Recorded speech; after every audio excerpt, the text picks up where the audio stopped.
மதுரையிலே உலக புகழ்பெற்ற ஜல்லிக்கட்டு திருவிழா நேற்றைய தினம் கூட அலங்காநல்லூர் நடைபெற்றது.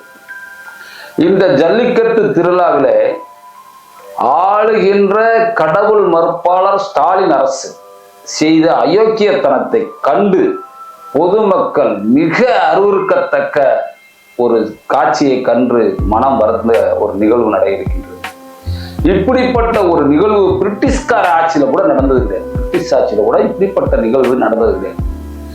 ஒரு முதலமைச்சர் வருகிறார், முதலமைச்சருடைய புதல்வர் உதயநிதி ஸ்டாலின் வருகிறார் என்பதற்காக வெளிமாநிலங்கள் இருந்து தன்னுடைய சொந்த ஊருக்கு கிளம்ப வறுமை கோட்டு கீழ் உள்ளவர்களுக்காக பயன்படுத்தப்படுகின்ற அரசு போக்குவரத்து கழகம், அரசு போக்குவரத்து கழகத்தில் இருக்கிற அத்தனை பஸ்களையும் எடுத்து அதில் திமுக கழக கொடிகளை கட்டி கொண்டு ஏழை எளிய மக்களுக்கு ஒரு ரூபாய் 300 ரூபாய் கொடுத்து ரோட்டில் நிப்பாட்டி இந்த மன்னர் வருகிறார் கும்பிட விடுறாங்க. அப்பனும் மைனம் சிற்றரசர் அரசர் போல் வருகின்றார்கள், அவர்களை கும்பிட விடுறார்கள். இவ்வளவு ஒரு அயோக்கியத்தனம், பணம் கொடுத்து கும்புடை விலக்கி வாங்குகின்ற ஒரு அயோக்கியமான ஒரு தமிழக அரசு ஸ்டாலின் அரசை உலகத்தில் எங்கேயுமே பார்த்துருக்கோம். உலகத்தில் நீங்க எந்த மூலைக்கு வேண்டாலும் போங்க, எத்தனை நாடுகள் சுத்திய ராணுவ வீரர்கள் இருக்கோம், எத்தனை நாடுகள் சுத்திய அதிபர்கள் இருக்கோம், மன்னர்கள் இருக்கோம், தொழிலதிபர்கள் இருக்கோம், மார்க்கெட்டிங் இன்ஜினியரிங் இருக்கோம், மேனேஜர்ஸ் இருக்கோம்.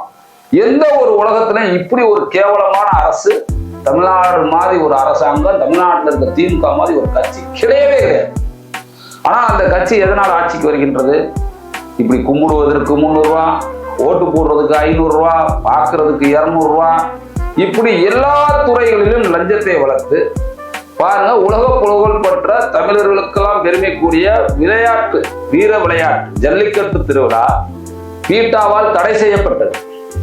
அப்படி தடை செய்யப்பட்ட இயக்கத்தினால் பல ஆண்டுகள் நடைபெறாமல் இருந்த ஜல்லிக்கட்டை ஏழை விவசாயிகள், கூலி தொழிலாளர்களின் மாணவர்கள் களத்தில் இறங்கி போராடினார்கள். உச்ச நீதிமன்றம் தீர்ப்பு, சுப்ரீம் கோர்ட் தீர்ப்புகளை மீறி லட்சாதி லட்ச தேசபக்தர்கள், விளையாட்டு வீரர்கள் தங்களுடைய அர்ப்பணிப்பு உணர்வோடு போராடி பெற்ற சுதந்திரத்துக்கு அனுமதி வழங்கியவர் மாண்புமிகு நரேந்திர மோடி ஐயா அவர்கள்.